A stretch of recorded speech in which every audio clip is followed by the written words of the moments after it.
ক্যানিং পশ্চিম বিধানসভা কেন্দ্রের নির্বাচনী প্রচারে এবার এক ভিন্ন চিত্র দেখা গেল।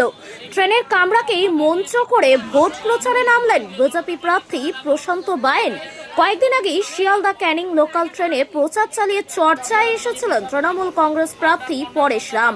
সাধারণ মানুষের সঙ্গে সরাসরি যোগাযোগ গড়ে তুলতে তার এই উদ্যোগ বেশ সাড়া ফেলেছিল।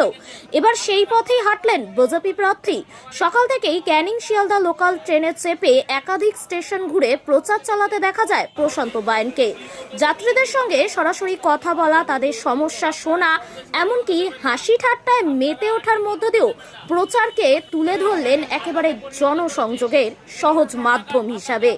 প্রচারের এই অভিনব কৌশল যে ভোটারদের কাছে পৌঁছানোর নতুন দিশা দেখাচ্ছে তা বলাই বাহুল্য। এখন দেখার এই ট্রেন প্রচার ভোটের বাক্সে কতটা প্রভাব ফেলে। শাসক দল সবসময়ই বলে যে আমরা যেটা প্রথমে শুরু করি বিজেপি আমাদের দেখেই করে।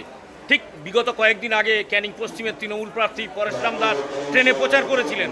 আজকের কি সেই সূত্র ধরে আপনি প্রচার করলেন? আপনারা যে কথাটা বলছেন এটা সম্পূর্ণ মিথ্যা কথা।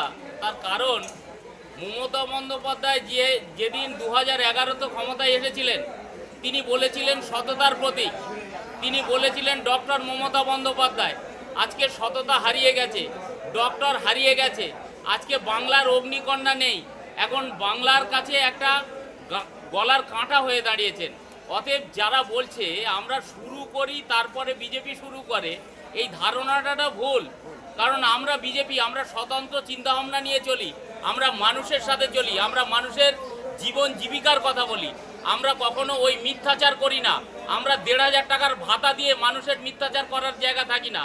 15 বছরের শিল্প শেষ করেছে, স্বাস্থ্য শেষ করেছে, শিক্ষা শেষ করেছে, তারপরেও এই ধরনের কথা মানায় না। অতএব তৃণমূল যেটা বলছে ওটা আমাদের কালচার নয়, মিথ্যা কালচার বলাটা আমাদের মধ্যে সাজে না।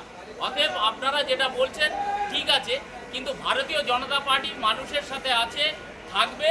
কারণ আমাদের যশস্বী প্রধানমন্ত্রী তিনি সগৌরবে মানুষের কাজ করে যাচ্ছেন। আজকের এই যে ট্রেনের মধ্যে প্রচার করলেন, কি সাড়া পেলেন? মানুষের স্বতঃস্ফূর্ত সাড়া আছে।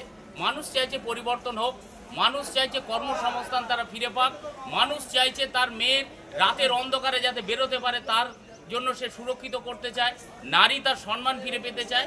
এবং এখানে টোটাল যে তোলাবাজি আপনার অপশাসন চলছে সব কিছু বন্ধ করতে চায়। তারা চায় সোনার বাংলা ফিরে চায়, বাংলার যে কালচার, বাংলার যে কৃষ্টি, সেই কৃষ্টি কালচার ফিরে চায়, শিক্ষা ফিরে পেতে চায়, স্বাস্থ্য ফিরে পেতে চায়, শিক্ষা ফিরে পেতে চায়, চাকরি ফিরে পেতে চায়। জয়ের ব্যাপারে কতটা আশাবাদী? জয়ের ব্যাপারে আমি 100 আশাবাদী। কারণ মানুষ তার নির্দিষ্ট চিন্তাভাবনার মধ্য দিয়ে গণতান্ত্রিক পদ্ধতিতে আমাদের ভোট দেবে সেই ভাবে আশ্বস্ত করছে। তাই আপনাদের কাছে আমি এটা বলতে পারি যে মানুষ আমাদের সাথে আছে, মানুষ আমাদেরকে জয়ের লক্ষ্যে এগিয়ে দেবে, এটাই আমরা বলতে পারি।